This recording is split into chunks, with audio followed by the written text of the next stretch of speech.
नमस्कार दोस्तों। दिल्ली सल्तनत की आज दूसरी क्लास है। यह पहली क्लास में करा दिया हूँ। आइए आगे से शुरू करते हैं। आज की क्लास है रजिया सुल्तान। तो हम यहाँ से शुरू करेंगे। रजिया सुल्तान 1236 से 1240 ईस्वी तक शासिका रही। यह दिल्ली सल्तनत की एकमात्र महिला शासिका रजिया सुल्तान थी। रजिया सुल्तान ने पर्दा प्रथा को त्याग किया था और कुंडा और कुलह पहनना शुरू कर दिया। रजिया सुल्तान के समय अस्तबल का अध्यक्ष अमीर-ए-अंखूर हुआ करता था। कौन हुआ करता था? अमीर-ए-अंखूर। रजिया सुल्तान का विवाह अल्तुनिया से किया गया। जो अल्तुनिया तबरहिंद भटिंडा का इक़्तिदार था, जिससे रजिया सुल्तान की शादी हुई थी। रजिया सुल्तान की मृत्यु 1240 ईस्वी में कैथल में हुई थी।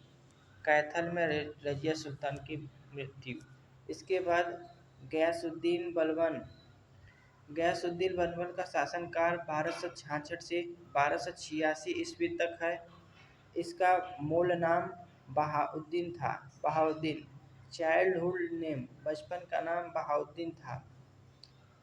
बलबन ने ही चालीसा दल को समाप्त किया था। चालीसा दल 40 सरदारों का एक प्रमुख मंत्रिमंडल होता था। इसी से लोग निकलते थे राजा के रूप में। इसे ही बलबन ने समाप्त कर दिया। बलबन ने ही अपने को ईश्वर का छाया बताया। बलबन ने सिजदा और पापोश प्रथा का प्रचलन किया। सिजदा मतलब होता है bowing down and saluting the king. इसका मतलब कि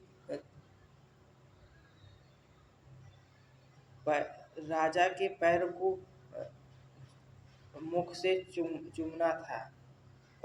पापोश प्रथा, यह भी एक तरह का उनके पैरों को चूमना था। बलबन ने शुरू किया था। बलबन ने ही नवरोज प्रथा का प्रचलन किया। नवरोज प्रथा का प्रचलन बलबन ने किया, जो पारसियों का त्यौहार है, नववर्ष है। बलबन की एक उपाधि थी उलगू खान उपाधि मिली थी।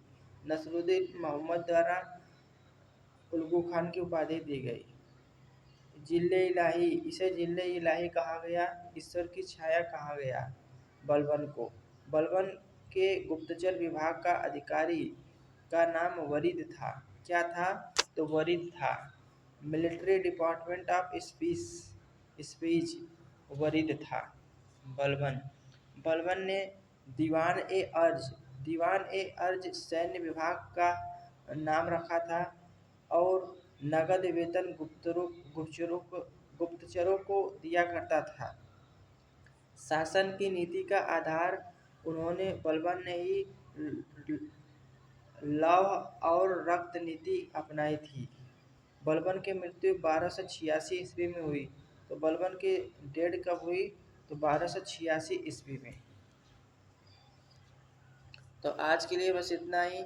अगले सेशन में अगला टॉपिक, इसी टॉपिक का अगला शासक लेकर आएंगे। अच्छा लगा हो तो लाइक करिए।